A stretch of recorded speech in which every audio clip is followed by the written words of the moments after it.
Hi everyone, I'm Yashvir, and welcome to our audio channel, The Bro Code. So, what's this channel about? The name suggests it's about your typical bro code, rules followed by guys, right? But this runs deeper than that.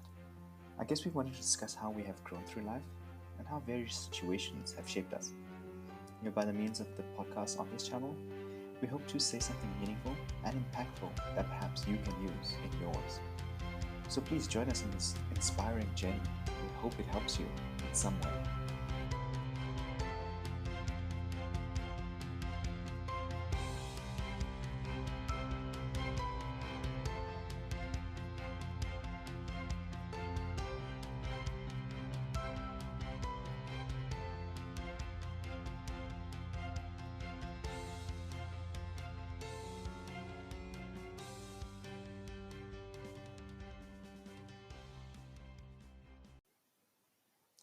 Hi everyone, and welcome again to another episode of the Bro Code.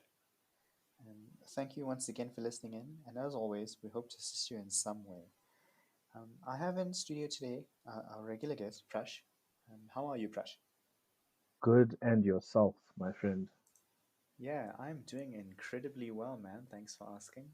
Yeah, I know we haven't done this for a while, but yeah, it's good to be back. So I think in the past few episodes, we've kind of dealt with some of the inner voice. Um, Now, at each stage of your life, there will be different versions demanded from you, internally though. These stem from a variety of emotions and, current understandings of situations. Looking at your life right now, I mean, how many versions of you do you think you've had? Sure. Yeah, in my past and up until now, sure, quite a few. So it it's there's a lot of self growth um, that everybody goes through, and at each stage, I think a lot of the time it's learning how to deal with yourself, um, and that is how you yourself change. As you get older and older, you learn um, how to deal with yourself better because you have so many emotions every day and you have so many things happening in your day. You want to grow and you want to obviously like change and do better and enjoy life more and stuff like that. But there's always stuff that comes in your way and stuff that like it challenges you. And the only way that you overcome challenges but also learn from them is by making mistakes and by learning things and by doing things that you may not necessarily normally do and then learning from those things and all the facets of yourself that you have become layers and layers on top of each layer of yourself and you become this onion of different levels and different emotions, right? And the more you learn about who you are and the more you learn about all the people around you and the more you learn about all the things around you and also your dreams and your goals, they sort of shape and change you from a young age all the way up. And for me personally, I have a lot of sides to myself. And I think when I was speaking to someone that was helping me, um, she said, um, you should picture yourself as a silhouette, right? And all that silhouette should be everything that you are, right? And when you're with certain people and you're with different people, you only show certain sides of yourself, right? So you're only showing a part of yourself to that person, or you're only showing a part of yourself to the other person. And these are things that come about because sometimes you're too scared to show the full version of yourself, but also in some cases you don't want to show the full version of yourself depending on who you're with and depending on what level of comfort you're in, right? I mean, if you're in a comfortable situation with some of your best mates and you're having a discussion and stuff, you're not going to go and try and hide some part of yourself because you know that they're opening and welcoming of who you are, right, as a person. But in some situations where, like for example, you're in a work situation, right, and people that know me know I'm a pretty vulgar person, right? Sometimes I use nice bad words every now and then, but I don't necessarily do that in a work setting because it's unprofessional, right? So there's certain parts of yourself that you don't necessarily show to everybody, and for me, that's something that I think is very important because one, you need to know all the different versions of yourself, right? like spend time understanding the different versions of yourself, because each part of yourself and the different versions of yourself is so important to who you are and all the strengths that you have within yourself, right? But also they signify all the things that you're too scared to show to other people, right? And it's very important that you know these things, because when you know what you're scared of and what you're fearful about yourself, you understand the different layers of yourself and you know what your strengths are, then you know these are the things that I'd like to promote to other people. So, say for example, you're in a situation where it's competitive. Naturally, you would only show your strengths because you don't want to show your weaknesses. But say, for example, you're in a situation where you're trying to be open with somebody, you naturally show your weaknesses because it garners favor with them, right? Because they'll see that you're not necessarily someone that they can't reach, if you know what I'm saying. So understanding the different versions of yourself was very important for me. And I spent a lot of time in my past looking at who I am, what are the things that I am strong with, what are the things that I'm weak with, where my mistakes are, how I can improve on them, what are my weaknesses, how I can improve on them, but also what are my strengths are, and trying to double down on the things that I find enjoyable and double down on the strengths that I have. So I have a lot of different versions of myself that different people see, but it doesn't necessarily mean that every person that you're with has to see the full version of yourself. You can choose. But one thing I would say is to be your most comfortable self in all scenarios, you should just understand who you are holistically and not be afraid to show any version of yourself to anybody. Because if they can't handle it, or they can't understand it, that is not your problem. Um, but understanding all the different versions of yourself is very, very important. And I think it's something that everybody should try to at least understand. It's not to say that you have weaknesses and to have things that you're bad at and stuff like that. Everybody does, nobody's perfect, right? But it's very important to understand that these are the things that I may not necessarily be great at, and I want to try and improve these things. And understanding the different versions of yourself, if there's 10 or not to say that there's 10 or 50 or million, but there's different elements to within yourself that you must learn about and be comfortable with, because you can never be your most comfortable and happy if you're not happy with certain parts of yourself, and exploring those things is very important. I kind of love that idea of these layers to us. I mean, Hmm. we are this multitude of layers, right? And I also love that Yeah, yeah, that's not my analogy, by the way. Somebody else's analogy. I'm stealing it. imagery of this silhouette, where we are this consistently evolving painting, where um, I would say a Picasso, for example, a personal portrait, where we can each brush stroke is a choice we make, and each color or each layers Hmm. of colors are also choices of our personality and things we do Mhm. in life. So honestly, I love that. Yeah. So I know you mentioned fear, right?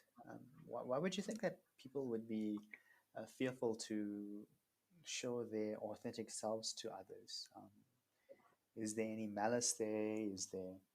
Do they, why are they potentially wanting to hide themselves? I mean, shouldn't a person just Mm. be able to fully, um, express who they are all the time to whomever they actually want to show themselves to?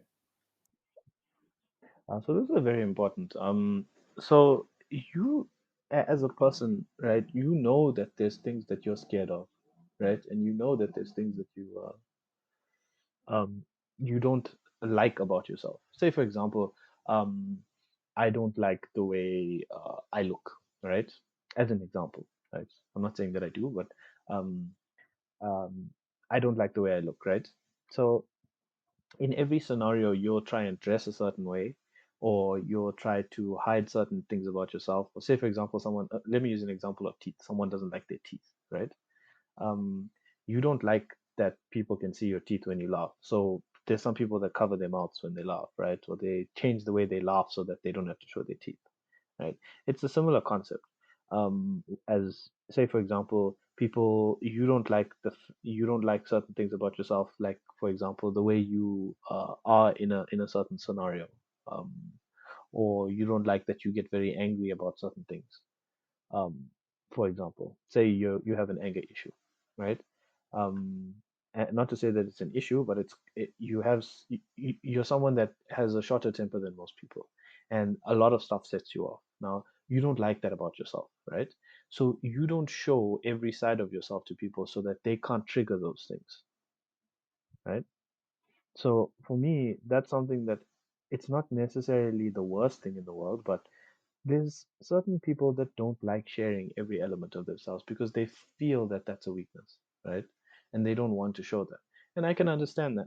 But remember that nobody's one, if you do that, not everybody is going to be able to see the full version of you, and then they're not going to be able to accept the full version of you. And I think that you can believe that's fair because if you don't show it, they can't see it, right? But understand that not everybody is like that. Some people are okay with having people only understand 50% of themselves. But you must never fear showing that side of yourself because you might be rejected. This is very important. You can choose, as you say, how to paint yourself, right? And you to other people, right? And it's very important how you paint yourself. But it's very important to understand that you must never fear a side of yourself because you are afraid to be rejected. If you are a certain way, that's fine. If you want to improve that, that's up to you to do so. But you should never let anybody else tell you that there's something wrong with you, right? If there is something wrong with you, I'm a person, if someone says, listen, you got too angry there and you did something wrong, whatever it is, I don't mind apologizing, right? But don't get to the point where you should let it affect you negatively. You should not feel rejection. You should not feel hurt from it. You will eventually, but you need to put those things behind you and you need to understand that everybody's different and everybody's got problems. Whether they accept their problems or not is not your issue. You must learn to accept your problems, deal with them, and move on. But you should not hide an aspect of yourself because you fear rejection. You should always try and be your full self at every given moment because you will enjoy your life in the best way possible if you are completely open and free with who you are. And that I think is a distinction that it's very important to make. There's cases where you don't want to show sides of yourself because you don't want people to know. But there's cases where you don't want people to see everything about yourself because you fear rejection. Everybody fears rejection. It's fine. It's fair. I fear rejection in a lot of cases too. But you must never do so or not show a side of yourself because you fear rejection as much as possible in your life, purely because you will always enjoy the freedom of being yourself more than you will feel the rejection over time. You will come to learn that as a person. And it's something that naturally you must do over and over again to get over that fear of rejection. And I think it's important that people do that. It's not something easy to do. I granted I struggle too, but it's something that you must keep doing over and over because once you get over that fear of rejection, you become comfortable with who you are, your flaws and your strengths. And when you do that, you will naturally become a more happier person. Two, you'll be able to operate better in all scenarios of life. And three, it just it allows people to see who you are, but also it allows them to learn whether they want to spend time with you or not. And people that don't want to spend time with you and they leave will actually be better for you at the end of the day as well. So I think it's something that's very important to have the distinction between and also understand that you must never fear the things that may hurt you, but understand that you can deal with them as they come. Okay, Yeah. so there was one more thing that I wanted to say. What happens when you start hiding yourself or parts of yourself from the people that you're dealing with? Invariably what happens is that you have to start leading different lives, right? So say for example, I'm with having a discussion with you, right? And then I'm having a discussion with somebody else in a different room. When I show the happy, jolly side of myself to one person and then the serious side to another person, when you're dealing with multiple situations with different parts of yourself, you have to keep living different lives, right? And that's where it becomes really difficult because now you're expending energy in different areas of yourself and you're expending different levels of energy and you naturally become more and more tired because you keep spending different levels of energy and having to keep focus on who you are with different people. And that I find very the reason why you shouldn't hide certain parts of yourself. You should always try to be as much of yourself as you can be all the time. Because that way you're always yourself, you're always comfortable with who you are, and you're not trying to um, keep certain parts of yourself. And if you can't be your full self around somebody, then I think maybe you need to ask yourself why.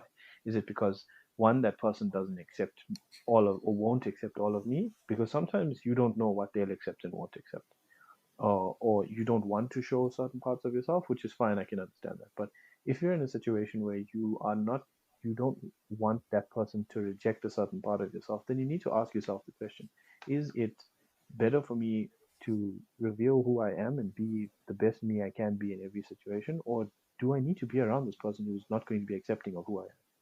And there is some serious questions that you need to ask yourself.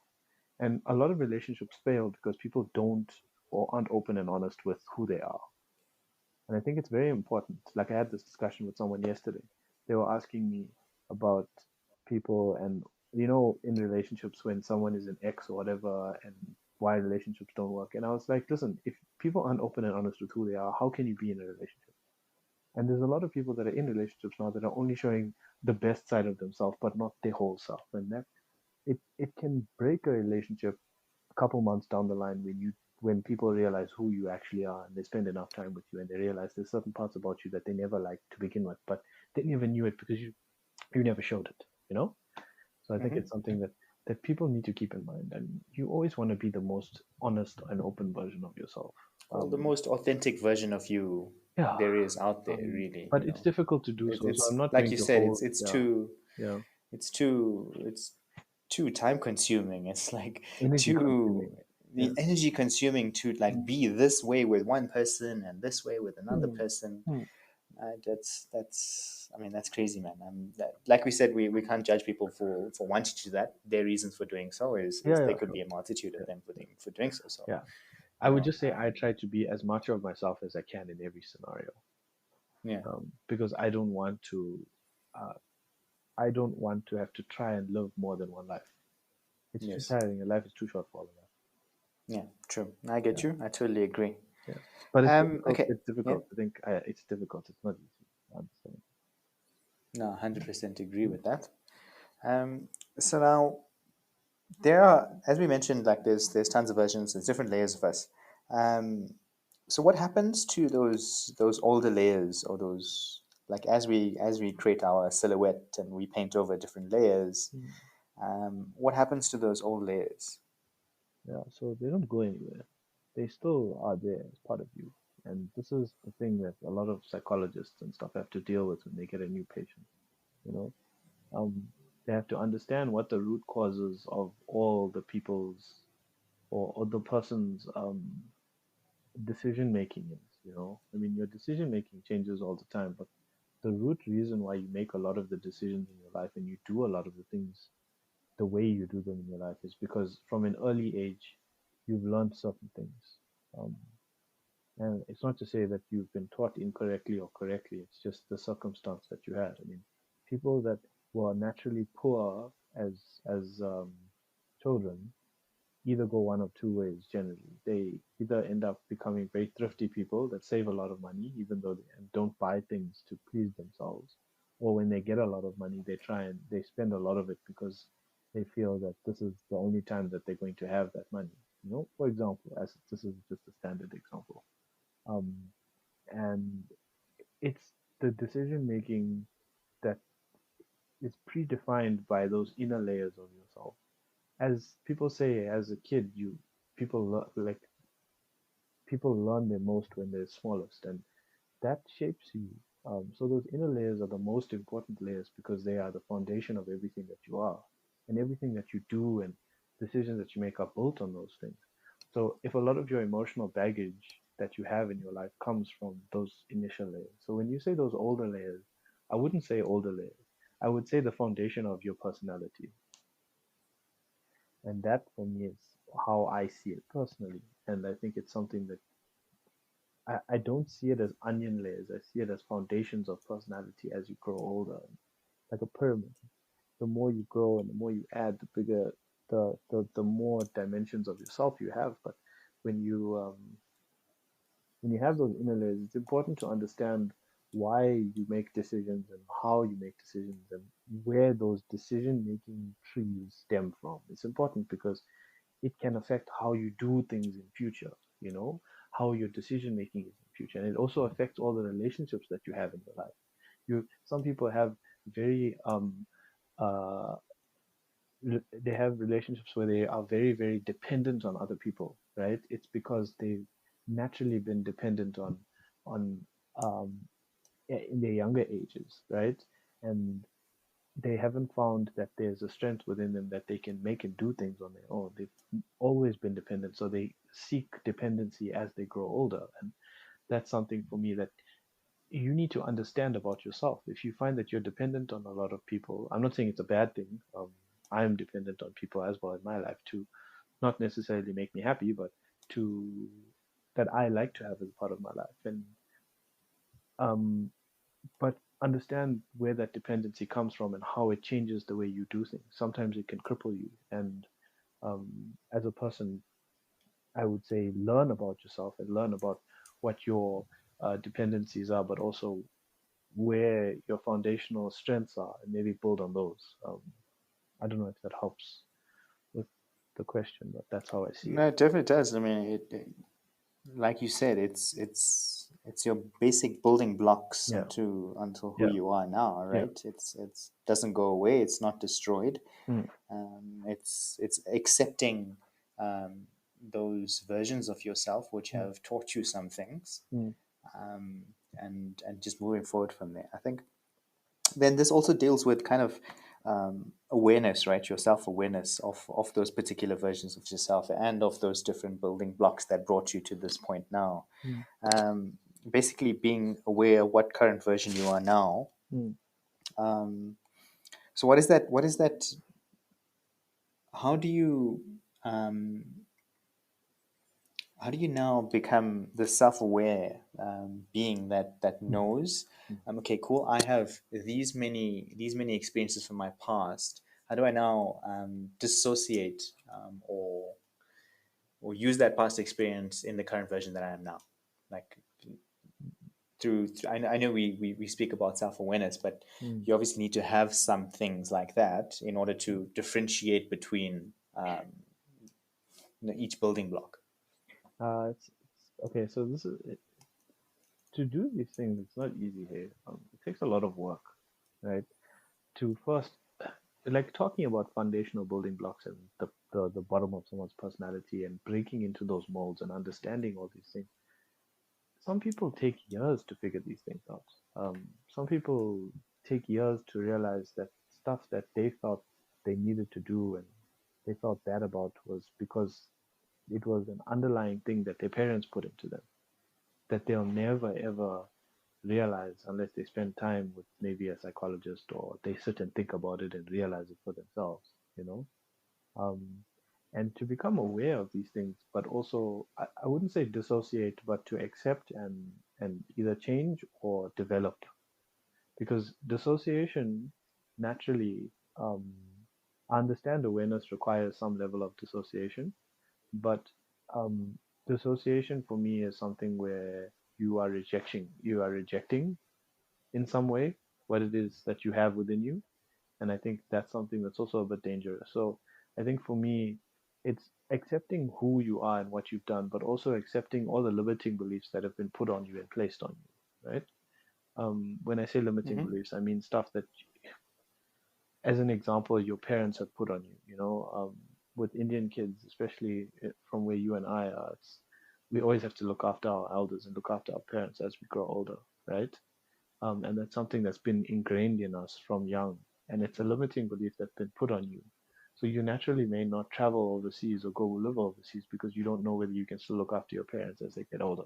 Well, that's something that's been put on you and put in you from a young age, and that's a limiting belief because it staggers whether you can actually move forward or not freely. And what should happen is you should understand that that's something that's blocking you. um, Now, I'm not saying that it's a bad thing that you stay and look after your parents or whatever it is. I mean, I would do the same thing, but it shouldn't stop you from being who you are and going forward and living your life the way you want to live. So it's something that's very important. But to to be aware of something like that requires a lot of introspection, but also looking at how you operate in a daily manner, looking at how you make decisions, And sometimes it does require you to sit with someone like a psychologist and stuff like that, or spend time with a friend and see how they operate in their lives and see what differs between you and them and how their decision making is versus yours. Spending time with people that are very similar to you all the time is may not necessarily always be the best, because you don't learn from them because you are doing the same thing as them. So maybe spend some time with some of your friends that are slightly different from you and see what they do in a way that challenges you and where their decision making comes from, how they make those decisions. And that in eventuality will lead you to something that's within you, and create that awareness of something that's within you that maybe you don't do the same way as other people. It may not necessarily work for you the way other people do things, but it will highlight to you why you do things a certain way. And based on your personality, you will find that sometimes it can make things easier for you or make it more difficult for you. And then you'll understand which way you find your personality works. Because remember, personality plays a huge part in this, right? Uh, People that are naturally more inclined to do certain things a certain way, i.e., say for example, I clean my house a certain way, and I like my house to be very, very clean all the time, right? And then you live with someone who's naturally messy, right? The way they do things and the way you do things are very different. You naturally will think about stuff, and how you're going to do something and how you're going to clean it afterwards, whatever it is. So someone else will just be like, just throw the shoes there, whatever it is, and I'm done for the day. Now that's a simple decision, but that stems from something else. One, it stems from part of their personality, but also it stems from all the things that they've been through, and you need to be aware of your decision making process in that whole scenario, right? But also be aware of the type of personality trait that you have that's brought about that decision making personality. And it's it's part of who you are. And I think it's something that you just need to learn about and come to accept, because the more you learn about yourself and the more you learn about all the decisions that you make, the more accepting of yourself you are, and naturally the more comfortable with your personality type and who you are and where you are in every scenario. And when you become comfortable like that, it actually makes you a happier person, from what I found. Okay. I know we always talk about, I think this entire the underlying message, I guess, for the beginning is like understanding who you are, and knowing yourself. Yeah, Um, so how does a person who wants to get on this journey really answer that question? Like how do you figure out who you are?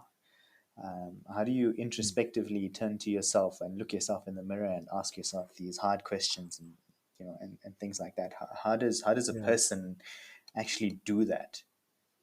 Um, yeah, there's no set way of doing that here. Uh, it's For me, this is the way I do it. I'm not saying did it, I'm saying do it, because I still learn a lot about myself. There's a lot of scenarios where I have to learn more and more about myself every day. But what I do is in every situation that I can stop myself in, right? Um, so say for example, I'm doing work and I'm doing something, or I'm chatting to a friend, or I sometimes I actually end up stopping myself and saying, what am I doing? Why am I doing it? Am I enjoying it? Um, what part of me is enjoying it? What part of me doesn't enjoy it? And would I keep would I keep doing this, right? Um, and what that does for me is it sort of logs in my brain that this is something I enjoy doing, or this is something that I don't enjoy doing, and how do I deal with that scenario?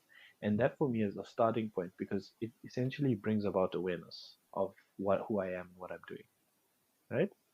If that makes Hmm. sense to you, right? No, it And definitely does, right? yeah, I mean, so through yeah, actions, you can kind of exactly, right? decipher certain Yeah, things. because most of the time we're autonomous, right? When you're driving, sometimes you become autonomous. You don't know how you got to where you were going to, but you got there, right? You can't remember if all Hmm. the robots were green or red, right? Now bringing that happens, right? Yeah, But definitely. now bring that back to who you are, right? Say for example, you're in a work scenario and you're only thinking about work and you're doing work, right? Or you're in a scenario where you're having a discussion with a friend. Now you're not thinking about how you're answering the questions that they're posing to you, or the discussion that you're having. You're having the discussion, right? And you're thinking about how to answer. But are you thinking about all the things about yourself in that scenario that you're enjoying, right? And being aware to that level, right, changes the way you operate in every scenario, right? But it also teaches you about yourself. right? And to learn about yourself, you must think about every. I'm not saying you have to go and do this all the time now because it's quite tiring, right? But every time that you can, right, you your body naturally has this level of ease or level of discomfort, right? And you will notice it in your Mm-hmm. gut and you'll notice it in your head, right? When you're naturally uncomfortable, you'll be on edge. Your hands will be fidgety, your legs will move, you know, um, those types of things, uncomfortable scenarios. Whereas if you're in a scenario where you're comfortable and you're easy, you're relaxed, you're in a scenario where everything is more flowy, you're easygoing, and you should know when to notice when you're in a good place and when you're in an uncomfortable place. I think that's the simple starting point, right? Whether are you in a comfortable zone of are you in a comfortable space or you're in an uncomfortable space, right? And understanding the difference between that will automatically start telling you whether doing things a certain way makes you happier or doing things in another way makes you more uncomfortable, right? And for me, that was the starting point, I think. When I'm more aware of the fact that I am uneasy about something, it tells me that, and remember, you may not know you're uneasy until you think about it, right? So you'll be like, okay, I'm having a normal day, but then you realize, am I actually comfortable? Am I actually enjoying this, right? And m- sometimes people don't realize that they're in an uneasy scenario until they actually unclench, and you realize, oh my God, I've been clenching this whole time. Mm-hmm. um, and you don't necessarily always realize that. So what I would say is try to be more aware of things that you enjoy doing and things that you're comfortable with, right? And things that are easygoing for you versus things that are more difficult for you, right? And I'm not saying leave all of those things behind, but understand that one, something is difficult for you, and that's the starting point. When you understand something is more difficult for you, understand why it is more difficult, right? Are you in a state of constant panic, right? Are you in a state of uneasiness? Are you in a state of uneasiness because you have to do something or because you may be rejected, right, by something, right? Or are you in a and the more you start asking yourself these questions, you'll start breaking down what the things are that are good for you and what the things are that are bad for you. And when you start breaking down scenarios as well, you'll realize in some cases you're uneasy for no reason, right? And then you start enjoying those things more. Or there's something that you can change in that uneasiness to make it more comfortable for yourself, right? And that I think is very important for people to do because it makes your level of comfort and your level of applicability to use your best tools for yourself in every scenario. People that operate under very high pressures do so because of two reasons. One, they're very comfortable with pressure because they know that they're always comfortable with themselves.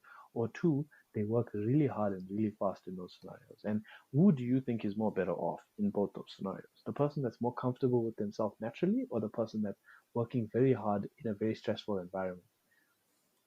It's simple. I It, mean, it yes, yeah, 100%, right? yeah, It's right, always right, the one that's right. comfortable Exactly. enough doing those Yeah, things. Really, I mean, you're always in a heightened level of stress in the other situation, right. Yeah. which isn't great. It's not to say that there isn't stress, right? Some people are comfortable with stress, right? Mm-hmm. It's not good for them, but um, eh, sometimes having a higher level of stress allows people to work better because it removes all the superfluous things and Yeah, allows them to focus I and guess hone skills. diamonds under pressure, right? Exactly, right. Diamonds are formed But under pressure, sort of. you, Yeah. yeah, you must learn what works for you, and you must try to seek out those avenues as much as possible, right? And not to say that you should leave your job if it's too difficult, right? Um, I work a job that's not easy, right? Naturally, but I find that the more comfortable I am in every scenario, the easier it is for me to do my job, right? And everybody should try to do that as well. And I think you should understand where your boundaries are and where other people's boundaries are. And if you feel like people are encroaching into your boundaries, you should be vocal about it. Um, and if you find that maybe that vocality is un, uh, not correct, or not say not correct, but maybe um, is fair, right? So, say for example, someone asks you to do something and you don't feel comfortable doing it, right? But it's not unfounded, right? Um, then you need to obviously understand whether your boundaries are fair or not as well, right? Yeah. But you need to look at yourself and understand. I mean, you get people that only work 3 hour days, right? But it's because they're lazy. And then someone asks them to work an 8 hour day and then they complain, you know? Whereas there's people that work 16-hour days and they complain, where they're asked to work 16-hour days, which is not fair, right? So they should also Right. understand their boundaries. So there's two different sides of the scenario.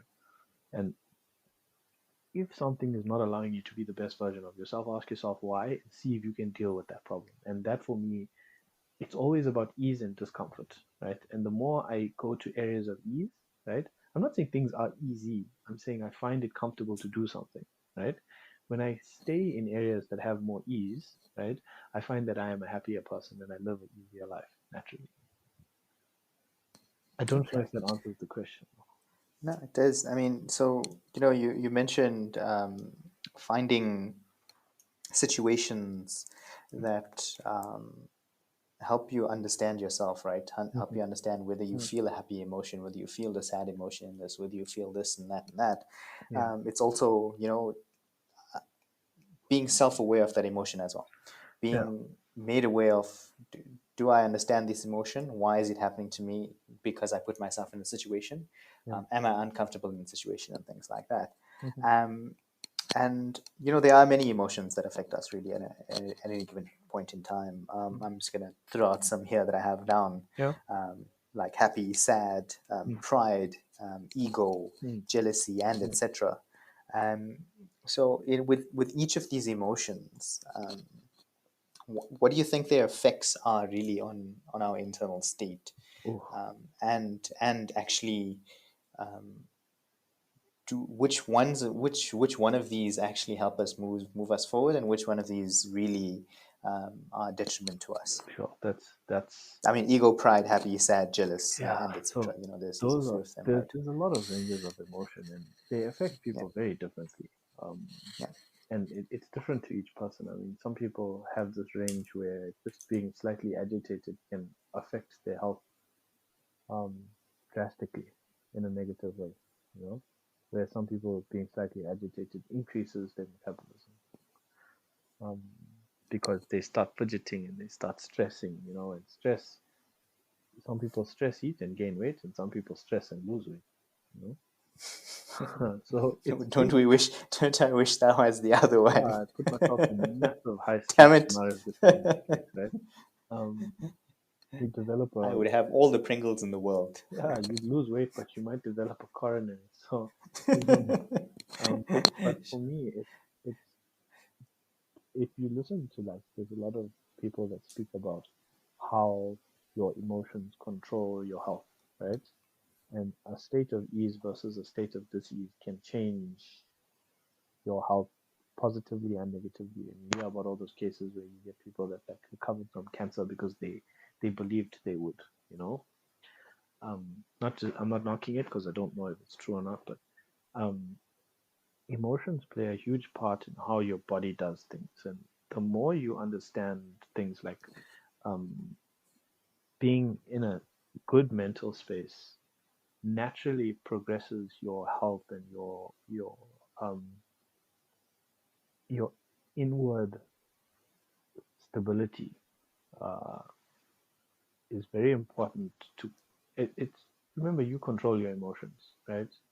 Sometimes you don't because you lose control of your emotions, but um, sometimes you should understand what happens to you when you have good emotions and bad emotions, right?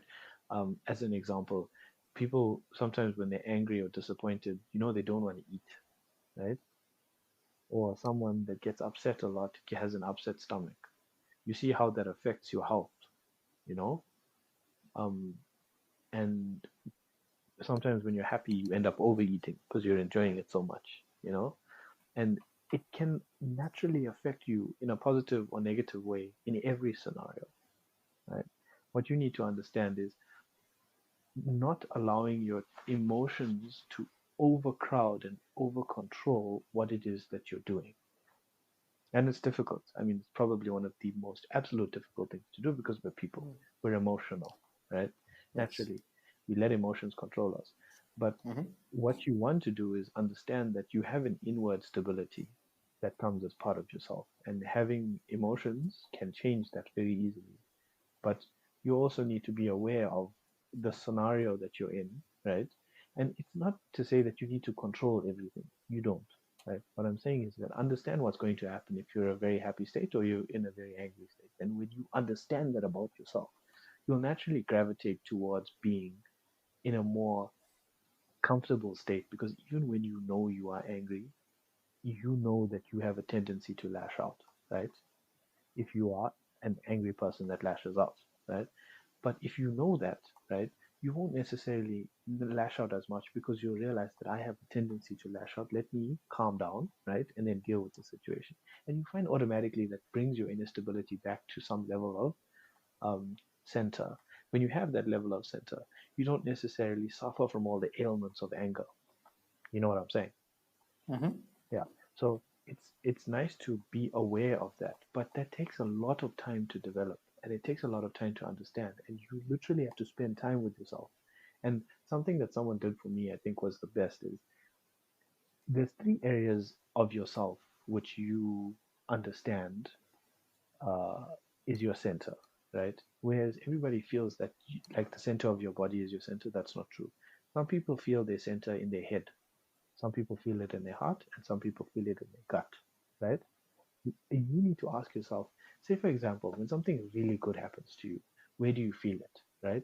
Some people have this blindingly great feeling in their head, right?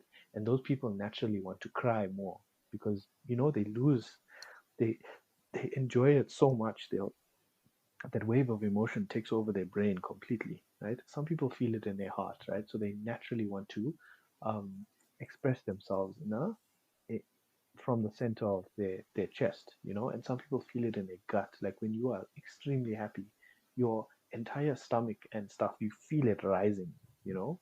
Whereas on the other side of things, when you feel bad, some people feel it mentally and it affects them mentally so hard. Some people feel it in their chest, they say, "Oh, my heart dropped," you know, and that, or you heard them, I felt this feeling in my stomach, like in the pit of my stomach, that felt so bad, right? People say those sayings, but it's because you can feel these elements in these areas of your body, and every person is different. But in most cases, you have a feeling that's stronger in one of those three than it is in the other three, or one of them than it is in the other two. And naturally, that's the type of person you are, right? And you should follow that as a guide. Following that area of your life as a guide is important because it tells you when you're in a good state and when you're in a bad state. And when you're in a bad state, for example, and you feel it in the pit of your stomach, understand why you're feeling it, but address it. And when you address it and you label it, naturally, when you address and label something, it becomes a smaller problem. Simply, that's how the mind works, naturally. But if you address something and you deal with it, right, you'll find that it's easier to deal with something and address it as it comes up than to wait and let it fester for a very long time and then affect you later, right? So, because all of these things affect your health over time, right? It's nice to dwell on good things, but it's also not nice to dwell too long on good things. So when you're enjoying something, it's great. But when it's over, you need to understand that your body's going to come back to some center. You won your cricket match last week, for example, or your rugby match, or your football match, or your whatever match, right? You don't carry that for the rest of your life and say, I won on the 15th of March, 2021, the under 15s rugby match. You don't. It passes, right? Like a time makes everything pass. So understand that as good things pass, bad things pass too. But understand the health effect that it's having on you. Imagine if you now, for example, had a really bad day. Now it's affecting you mentally, right? You're a mental type of person. It's affecting your head, right? It's screwing up your whole headspace. Are you going to let it affect your whole headspace going forward for the rest of the day or the rest of the week? Because you won't operate as well. You won't think about things clearly. You won't, all of these effects happen after that. And you need to understand that that's where that space is coming from mentally, and you need to try and deal with that scenario. I'm not saying you have to deal with it instantly, but I'm saying reason it out, label it, understand why it's a problem, and then deal with it effectively in your own space and your own way. And that will help you. It also reduces the negative effects of the ailments that happen to you in your life, um, from what I found. Yeah. And that's I mean, the view kind of those the views that you mentioned kind of sums up exactly, holistically, really what effects these emotions have really. Mm. Um, and they either have good sides or bad sides, Yeah. and that we kind of choose them really. Mm. I mean, sometimes we go to them on an autonomous level, right? Yeah. For like anger or sadness, like you mentioned. Mm. Situations bring out these emotional sides. Yeah. So I know now you've mentioned anger and you've delved into it and how you have actually um, solved. I guess maybe I can use that word, I wouldn't say solved. solved. Solved. No, yeah. For lack of a better word, right now, Yeah. I mean, solve that Yeah. for you because you've understood what the underlying anger where the underlying anger comes from, Yeah. why it happens. Mm. Um, But it's different in every Now, yeah, scenario. I mean, you can get angry for no, different things. Hey, yes, you no, can get angry if you get stubbed your toe. You can get angry if someone cut you off. While you're driving. no, that's Different. true. And it's always so. I think Anthony Robbins mentions Mm. in his talks. He says when you get angry, it's more to do with you and that someone kind of broke a rule of yours. For example, I know you just Yeah. use cut off now, right? If Yeah. someone cut you off in Yeah. traffic, you believe that hey, if someone wants a place, in front of you, indicate first, wait, and then I'll give you way eventually, right? Mm. Unless you're someone who doesn't follow the rules, and then cut Yeah. someone off, Mm. that means someone broke that rule of yours, that of common courtesy, and then you Mm. got angry, right? Mm. So it just stems back from understanding you, Mm. what your entire emotional situation is in any situation, Yeah. breaking it down, understanding it, and then moving forward from there. Yeah. It's then that obviously also leads back into understanding yourself on a you know Yeah. entirely. The reason why we say this is because it's so important that you understand all of these things, but there's levels, right? So when you understand all of these things about yourself, right, naturally you become um, more introspective, right? And it's not the worst thing in the world, but it's not always the greatest thing. Sometimes it's good to just go on instinct. I Hmm. find that. But um, what you're discussing now is an explanation of how ego is affected, right? Because there's this Yeah. duality within yourself. There's you yourself, but then there's also your ego, right? And when your ego is affected by something, you naturally react negatively, right? I.e., the whole cutting off thing, and that's where your Hmm. rules comes into play, like you say. It's There's a rule about yourself saying someone cut me off, they're not allowed to do that, right? I don't want someone to cut me off, and that affects me. But what that's actually affecting is your ego. Your ego says, why is this person cutting me off? Why is this person doing to why is this person doing this to me? Right? And it, as you say, it breaks one of your rules, but it's impacting your ego directly. And if you view your ego as something else other than yourself, you'll naturally find that you're a lot more calmer when things happen to you, um, because you know that it's affecting your ego and not yourself. And but to get to that level, you have to understand what it is that's affecting you, right? And the simple and that's why I answered that way, because for me to answer directly in terms of you should see what affects your ego and what doesn't, right, is a simple way of saying it, but it's very difficult for people to deal with initially. You need to understand Hmm. what's good and what's bad, what's ease and dis-ease, and then you can take it to the level of ego. Because when you take it to the level of ego, you naturally become very introspective all the time. Because you'll Hmm. start asking yourself the question, is this affecting me or is it affecting my ego? And if you can be one of those people that naturally says, if it's affecting my ego, I don't want it to be a problem for me and I'll completely ignore it, right? You become a different person, right? And you must be willing to accept the person that you become. That's very true. I mean, it's acceptance. I mean, in every different time, really, your life can take a different direction, Yeah. um, and you can become, like you're mentioning now, something different. Mm, It might not be something different bad, mm, because it's just an advancement of yourself, mm, but it's just about accepting that. mm. But it can become something different bad because if you are used to being the person that's always got his heart on his sleeve, for example, right? And Yeah. all of the people around you know you to be that, and then all of a sudden you're one of those people that doesn't let a lot of situations affect you. People are going to change the way they react to you. You must be willing to accept that. Yes. I mean, remember, if you change, then others will notice these changes, Correct. and you know And you'll have to deal with the not only, I mean, their reactions as well yeah, to whatever change it is, whether yeah. it's positive or negative, right? But I mean, even if it is good or bad, really, Mm. can people then, how should I put this?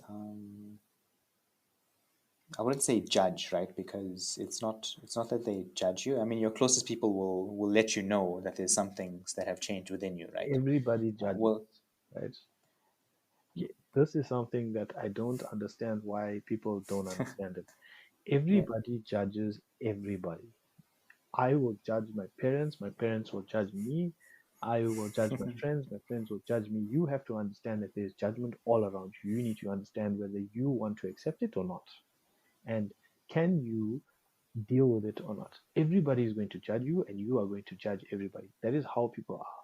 That you scan the environment that is around you, right? And you make assumptions and you make decisions based on that. Judgment, people view judgment as something that's massively negative. People are only judging you based on their past experiences. They're not judging you based on your past experiences. And you need to Yeah, and their understand both are understandings, lines. right? Yeah, yeah. So It has I, nothing to do yeah, with you, 100%. It is yeah, always has always everything to do with them. yes, Yeah. yeah, exactly. And you need to understand that you do the exact same thing, right? Whether you, so I'm one of those people that will naturally say, listen, you do whatever it is that you want to do that makes you happy, right? But I will still judge you, right? I can be accepting of the fact that you've chosen not to do something anymore, right? Or you are choosing to do something that is going to impact me, right? Whether it's Mhm. positive or negative. I'm still going to judge you because it's in every human person's nature to judge everything around them because it's how they view the world, Yes, right? I agree. I wholeheartedly agree with that. Yes. And for me, it's very important that you understand that everything that you are doing is an account of what is happening in front of you. I am judging this because I need to put it in I need to label it in some way so that I can put it in a frame of reference that I can understand, Hmm. right? The Hmm. problem is that when people judge and then they stick to their judgments because things change. You can judge somebody today to be an evil person and the next day they can, if you find out the reasons why they did something, they can be a savior, right? Yes. Now, understanding that dynamic means that you must be able to change your mind. And that's where the problem comes in because people don't want to perceive things differently from how they've initially perceived it. And that's the I mean, problem. it's set in their minds Yes, one way, right? yes, And to adjust their mindset to something different now is perhaps correct. either too much work for them to do, or their judgment is just their final word Yes, and that of you. becomes a You know. problem, you know. But for me, all of that is is the exterior version of how internally you should be seeing yourself. You are always going to judge people and people are always going to judge you. But how does that affect you?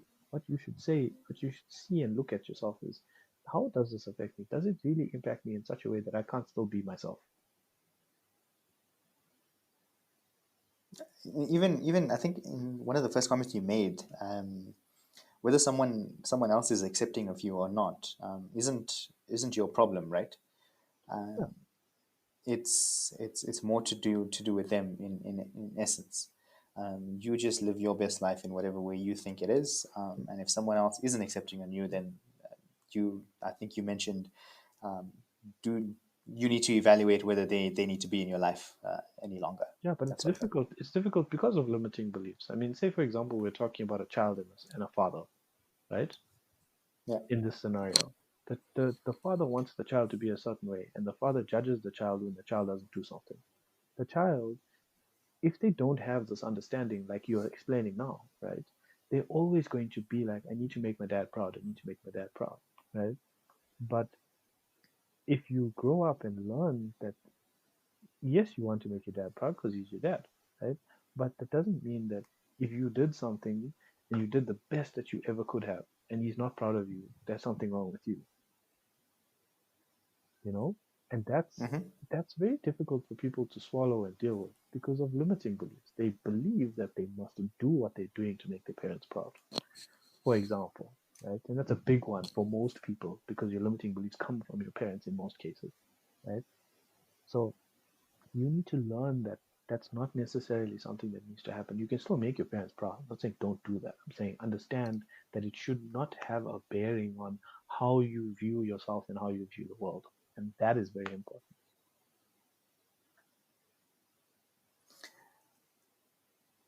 I mean, our parents, like you mentioned, are our biggest examples for a lot of things. Yes. One of them is relationships.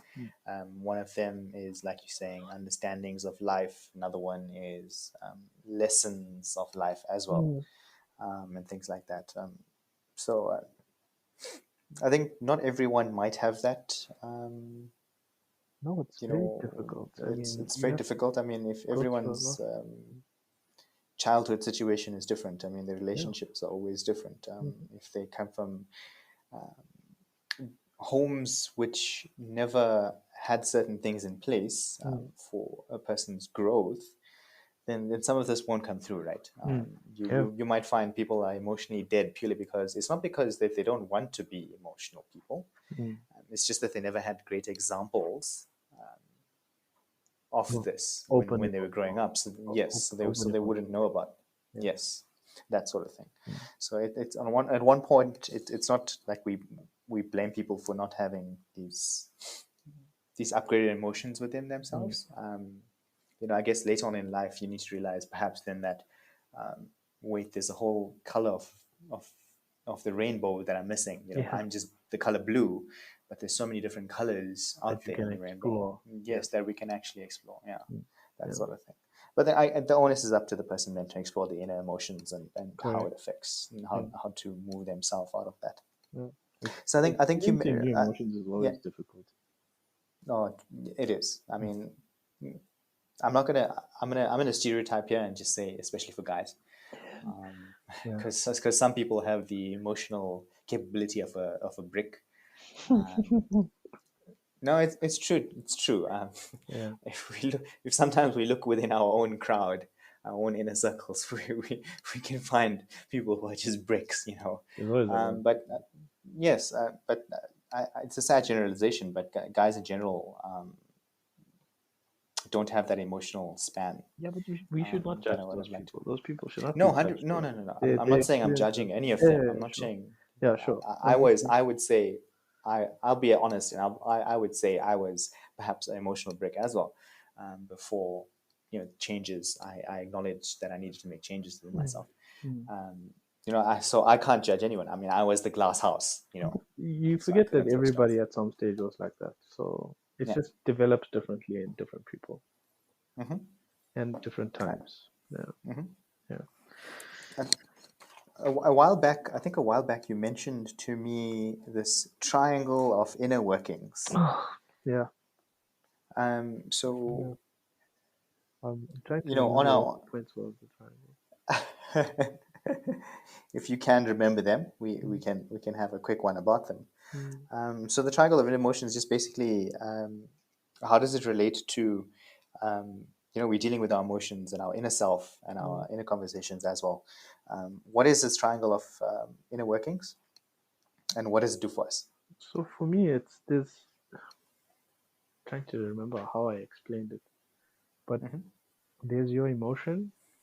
Um, there's positive sides to yourself. There's energy, which is so important, and awareness, and they sort of work together. You know, um, so energy has a duality. There's a positive energy and the negative side to energy. There's as we've discussed, your emotions, which is a tool that you have within yourself, right? And they stem and they feed, right? And awareness, which is sort of it's not necessarily 100% correct, but it's the way I see things, right? Hmm. So for me, it's energy plays a huge part in your world. It's energy is the universe, right? But also you need to understand that you have an energy and everything around you has an energy. and how you deal Yeah. with people is So I energy think based. just before we continue, I Mm, think mm, energy we're talking about isn't energy that you get from an energy bar. mhm, yeah, Let's just say yeah, not. It's not that type of sure, energy. yeah, It's like an inner energy, an inner power, mm, an inner drive mm, um, that kind of exists yeah. Think of yourself as a within you. tank, Yeah. right? Yeah. Not Okay. a tank with a gun, a tank like a A Jojo tank. what did I say? Yeah, like a JoJo tank, right? Not a gun.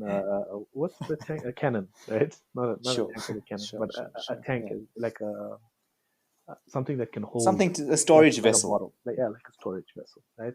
Yes. Indians we call it a Honda, right?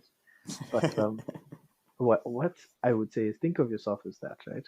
And in all your interactions within a day. Now this is a very simplified version, so don't understand it to be just this, but think of yourself as a vessel, right, with energy, right? And in every interaction you have in your day, right, and all the people around you, do when you deal with them, do you lose energy or do you gain energy, right?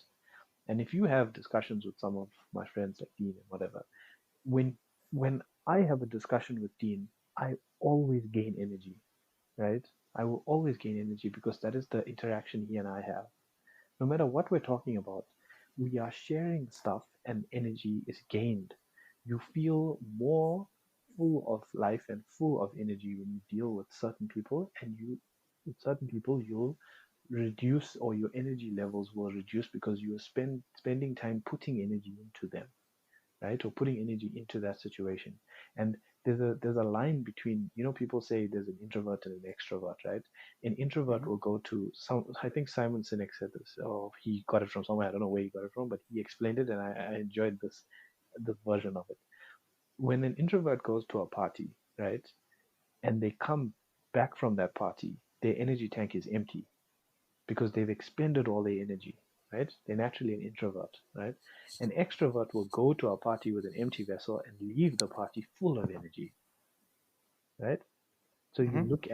you look at the two differences. But if you view yourself as the vessel and you look at every scenario that's in your life, what gives you energy and what removes energy, right? And what I try to do in my life, right, is try to be in as many scenarios where I can gain as much energy as I can all the time because I'm enjoying what I'm doing, right? And I'm enjoying the conversations I'm having, and I'm enjoying the scenario and I'm enjoying the feedback that I'm getting, right? It may not necessarily be the greatest things in the world, it may not necessarily be the worst in the world, but look at those scenarios that you're in and understand. If you find that all the scenarios around you are just sapping you of all your energy, are you doing something that you want to be doing? That's my question to you. And that is one element of the triangle that I think is very important. You must look at how your day is, right? And whether you're gaining energy throughout your day or whether you're just sapping all your energy by 12 o'clock midday and the rest of your day just becomes this the suck that you have to deal with, Shriveled up, dried prune. Yeah, essentially, right? So it's very important. And what I've been doing recently is taking stock of who gives me energy and who doesn't give me energy, right? Hmm. And it's so important that if you find that there are people that are removing your energy and there are people that are giving you energy, personally, for me, I'm one of those people that I will just start removing people from my life if I find that they're taking energy from me because it does not improve my status of life to live that way. But I'm one of those people that can do that. Not everybody can say, I'm just going to cut off 50 people from my life because they remove energy. You have to understand that in every scenario of every day, you need to go to sleep at the end because you gain energy while you're sleeping, right? So you will naturally lose energy over the day, right? If you look at it, there's a guy called Dandapani, I think his name is, right? He Mm. was a monk and now he speaks to people, right? Not from the beyond, but speaks to people, does speeches, and gives gives of his knowledge, right? If you listen to him, he has a very good way of explaining energy, and if you take the time to listen, it's very interesting how he explains the use of energy and gaining energy and releasing energy. It, Hmm. it's something that's within every person within themselves to understand, right? And it's very important that you understand what gives you energy and what keeps you in a state of ease. I'm not saying that they're directly linked, but what takes away energy and what removes. To be honest with you, people can get energy from high pressure situations because that's the type of person and the type of personality that they have, right? And some people lose energy from high pressure situations. Some people gain energy just by sitting on a park bench watching the ducks, right? Some people feel completely bored and they're like, I'm wasting my time. Okay. So it's different for every person, and you need to learn that about yourself.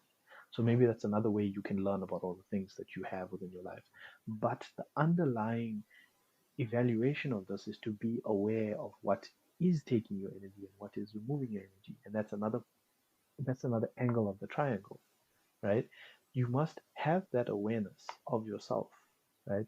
To be able to see that, right? And to see what's affecting you and what's not affecting you. And that I find is so important. Coupling those three things: your emotion, your your awareness, and your energy levels is so important. And the reason why I put awareness as one of the points on the triangle and not your mental state and not your mental control of every scenario is because you have another tool called your brain, right? And understand this: your brain is your mind, yes, but it is a tool that you have. It's not you, right? And your brain is the one that's going to be overlooking all these things. Your brain is going to understand that you're in an awareness situation and you're not in an awareness situation. Are you focusing or are you aware, right? Are you aware that you are focusing, right? There's a lot of different things about that statement that's a little bit difficult to understand, but your I brain is, think it's quite difficult to understand, to yeah, be aware and to be focused. yeah, Those are yeah, quite different things. yeah. So there's a guy called Krishnamurti. I don't know if you've listened to Krishnamurti. He's old man, right? Hmm. Um, but if he explains awareness the best that I've ever heard it and I've ever seen it explained, and I enjoy his level of explanation of awareness. And he uses focus, he uses concentration, and he uses awareness and action, right? So he explains that if you are acting on something and you are focusing on something, right, it doesn't necessarily mean that you are aware that you're doing something. But when you are conscious of the fact that you are doing something while you're focusing on that something, right? Automatically, you naturally become aware that you're focusing on something, right? And that is the difference between just focusing on something and being aware of something. But I would say that you should It's a really, fully immersed experience, right? yeah. So If you do, yeah, if you are fully immersed in something, that means you are not aware that you're doing something. But if mm, you're aware that you are fully immersed in something, then you have a state of awareness, right? Because yes, you can see what it is that I can see what it is that Prash is doing, or Yash can see what it is that Yash is doing.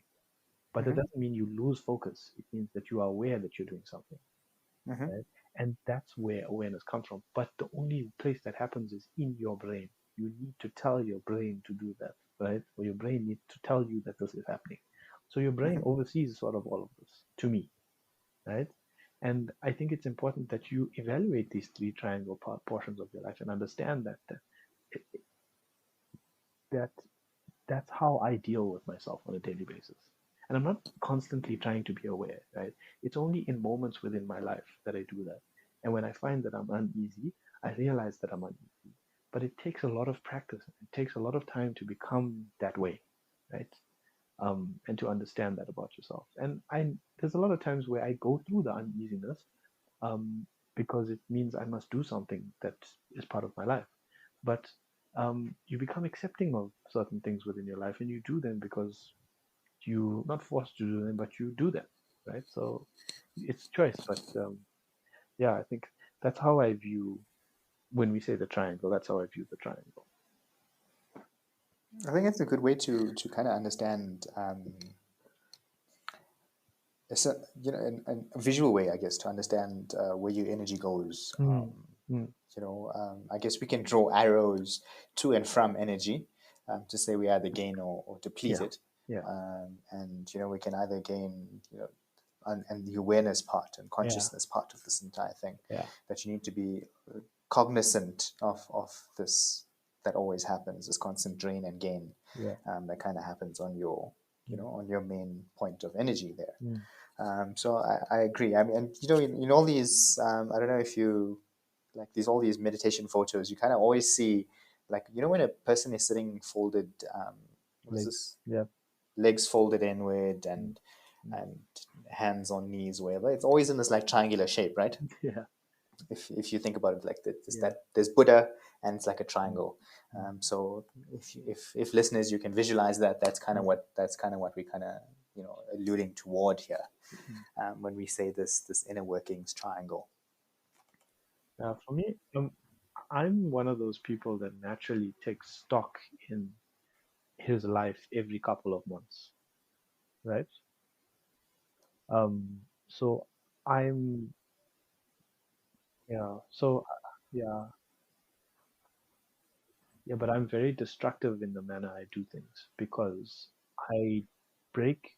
So I'm, my star sign is very linked to who I am. I'm a Scorpio, but I will naturally break down everything in my life and build it up from scratch all over again because um, of the comfort level that I want to live my life in, right? And I'm one of those people that will naturally do that because I feel the most if something isn't right, I will break it and I will start again every single time. If that means I have to do that every 2 weeks, I'll do that every 2 weeks because of the type of comfort I want to live my life in. So it's very important that if you are that type of person, you need to understand that the people around you, right, you must not let them affect you in that way. And it's very difficult for people to do that because some people are like me and some people aren't. Some people will carry that baggage all the way. I'm not one of those people. If I find that I'm carrying baggage, right, and I carry a lot of baggage, but if I realize and I label that baggage, I will instantly drop it and move, Yeah, right? yeah. I'm one of those You have people, to, right? You have to right? always do that. You always must evaluate to advance yourself. Yeah.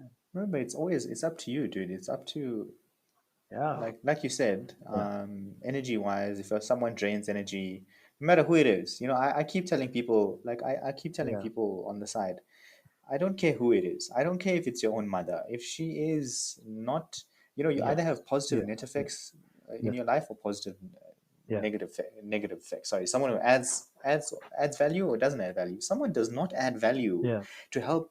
I mean, not to say that everyone has to help you move forward, whatever. I'm just saying, yeah, do yeah. they add value in your forward movement in life? I Yes agree. or no? If the answer is no, goodbye. Exactly. It's end of story. You don't need to give an explanation. You don't need to Mm. tell them why. It's end of story. And I tell people this all the time. That's that's fine. That's fair.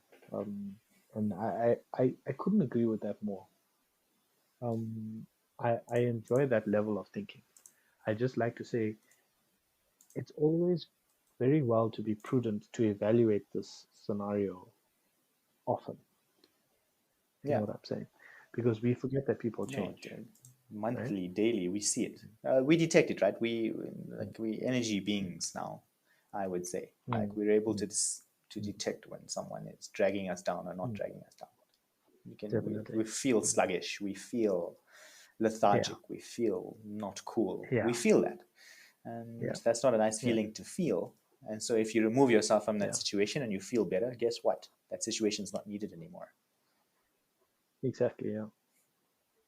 And I think that that's something that's very important for people to understand. That, And and it's very difficult for people to, because they get so attached to everything in yes, their lives, it's emotional for them, and they right? can't let it It's go. emotional. It's very emotional. Yeah, I mean, like not yeah, everyone can take that hard line like us and say, what, I'm willing to cut you out. I'm willing to not even have anything more to do with you. yeah. Not everyone can do that. It's difficult. Yeah, it's difficult for people to do that, and I think that I'm not saying that you have to do that. I'm just saying people need to understand that you you want to be treated in a certain way, and if they can't do that, then it's time for you to either pack your bags or they must pack their bags. You know, You can, I mean, but you even if okay, you can't fully okay. The cut reason ties, right? okay, You can remember. I think I said initially in the beginning, you choose who you want to share your so energy here's with. the yeah, so here's the difference, right? You and I have gotten to that point because we don't want to deal with those scenarios Well, they're anymore, not necessary in our lives, right? dude. We are Yeah, no, but that's what I'm saying. You and I will yeah, cut that off from our hmm lives, right? We will cut it off, but not everybody cuts off things from their lives. They go back to it periodically to remind sure. themselves of why they left it. You know what I'm saying? but also they go back periodically to Mm. see if anything's changed, right? And we're not like that. Like, say for example, uh, Mm. I cut somebody out my life, right? Mm. Or you cut somebody out your life, you will never go So back, no, not a chance. right? Yeah. Purely because you that type of person, you're always going to be that type of person, right? And you'll be like, I don't need this. Mm-hmm. Oh, cut off, gone, bye. I don't have a problem with that, right? But not everybody's like that. And a lot of people have this emotional baggage and emotional attachment that they Yes. cannot get rid of, right? And I can tell you now, 90% of our friends are like that, Yeah. right? There are very few of them that understand what we're talking about, right? And can have that understanding of, can I leave everything behind? If you found, say, for example, that the life you're leading now, completely as a whole, is is depleting you of all your energy, right? You, I know, are like me. We will literally cut bait and leave everything behind, right? You can surface in another country 2 weeks from now and start again, right? Right? I know that we are that type of person, but it's not necessarily always the most healthy thing. You know what I'm When you say not the saying? most healthy thing, I mean, what do you mean Especially like healthy thing? Like I like we see. So my thing is so okay. So because, let me just tell you before you answer. My chain of thought is this, right? You yeah, you do these things for yourself. yeah, You evaluate that these things are important for you. So because now you evaluate that they're hmm, important for you, how can it not be healthy for you? That's my chain of thought. understand that, Yeah. right? So understand that what is healthy for you and what is unhealthy for you is based on what you Yeah. define as healthy and unhealthy for you. You need to also understand that there are challenges in your life that you must overcome. And if you don't overcome them, but you cut them out and Oh, you're remove not them, dealing with them. you're not Sorry. learning Okay, anything. cool. That's okay. Okay. Okay. Okay. And now I understand. Yes, you must also understand that there are challenges in front of you that You sometimes can't you run must away from deal it with. from it, right? Yes. Okay, cool. Okay, cool. That's what Yes, I you needed, can't right? run away, right? There are scenarios where you and, say, for example, Mm. you and I found that there was somewhere in my life that everybody was just fucking Mm. sapping me of all my energy. Nobody was helping me. I was being completely fucking rerouted and depressed all the time. Then Mm. fine, fair enough, pick up and move, right? But in 99% of cases, that's not the case, right? It's something that is challenging Yes. you that you don't want to face, right? And if you don't want to face it, that's fine. It's not a problem. But then understand that you Yes. are I mean, always a never going to face problem. it. What a problem Right. removed is a problem denied, or Right. something like that. Right? A problem avoided Yes. is a problem denied. Right. Excuse me. Correct. I mean, you're avoiding it. Correct.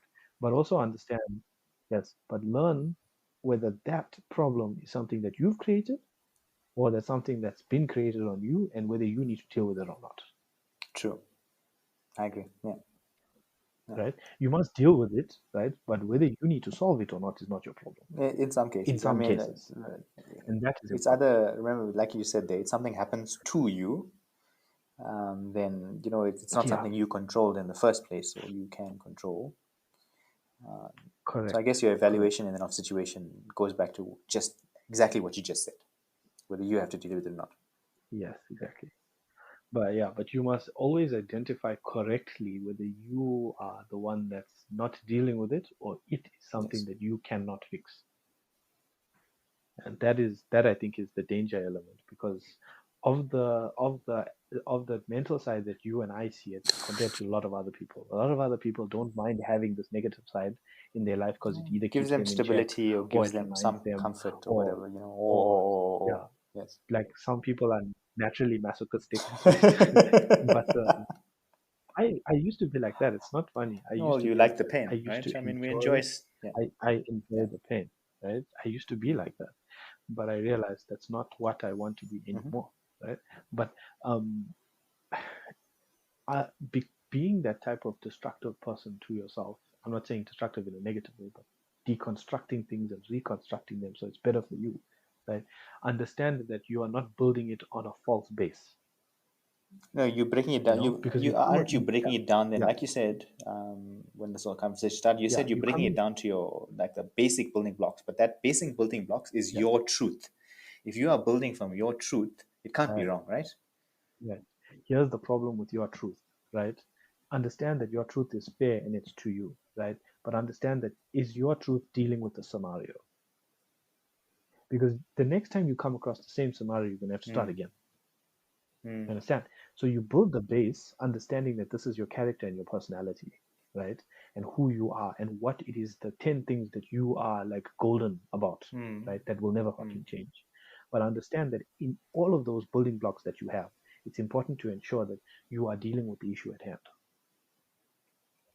right? Because if you don't, that issue is going to come up Okay, again. Because life so has its way maybe of reminding you, then, you know, this you know? rebuilding is not like a complete destruction of self. It's rebuilding to Yeah, now, because maybe you were too rigid, the way you were too rigid to deal with correct, situations, right? But correct. now you have all these other new situations that came up, and your rigidity Yeah, prevents you from actually dealing with them. But now when you say you're breaking correct. yourself down to your truth and your building blocks, you're now building Mm. to deal with more situations. Okay. Correct. Yeah. Okay. Exactly. Cool. You're building to deal with more situations, but also the building block that you have now must understand that if that situation happens to you again, it's not going to impact you. Yes. Yeah. Because the same situation can happen to you. Say, for example, you're dating somebody, right? And they are Hmm. controlling, right? You get rid of it, you change who you are, you don't have to deal with the problem no more, right? But you didn't deal with the issue. You are still subservient, right? The next time you meet somebody who's controlling, you're going to date them again and you're going to be in the same Hmm. problem, right? You know what I'm Yeah. saying? So that is that scenario. You must be able to identify it. And it's difficult to identify it unless you have feedback, Yes. Yes. right? And that's where the danger element of breaking everything and leaving it behind comes in because you lose feedback. Because all the people around you that you have I is mean, your they're your feedback. feedback mechanisms to the world. I Yeah. mean, And if you because don't have that feedback, remember when we said you're going to they, start again and then you're going to I start mean, again. remember when we Yeah. said they can see your changes, and they kind of Yes. judge you. I mean, Yeah. we're using judge here, people, in not the negative connotation of the word. Yeah. It's perhaps just the positive Yeah. connotation, where our friends, our closest people, really see changes within us. Yeah. Yeah. Yeah. I think it's important to just keep that in mind. But it's not easy. I mean, you have to look at yourself very really. Yeah, I'm just thinking, you know, I'm just that moment of silence was just thinking, like Yeah. we see people, you know, just quitting jobs, cutting all ties, and just, you know, traveling around the world. I'm just thinking, like those are the sorts of people who fully cut and dry, right? Cut up and dry, and they just Yeah. move. But there's different reasons why people do that. Some people just You know, want to. 100%, dude, 100%. Yeah. But it's interesting to see, like, Mm, they just do it mm, um, mm, on a not, to us it may seem on a whim, but mm. it might have been a bit more of a decision for them. Could be years in the making, you know? No, true. Mm. It culminates into one thing, and then boom, Yeah. you know, I'm buying a ticket to Bora Bora. To you listeners, thank you so much for listening in to our rambles at times, and we hope you gain some value that you can use in your life. So this is your bro code signing off. Have a powerful day. Until next time, cheers.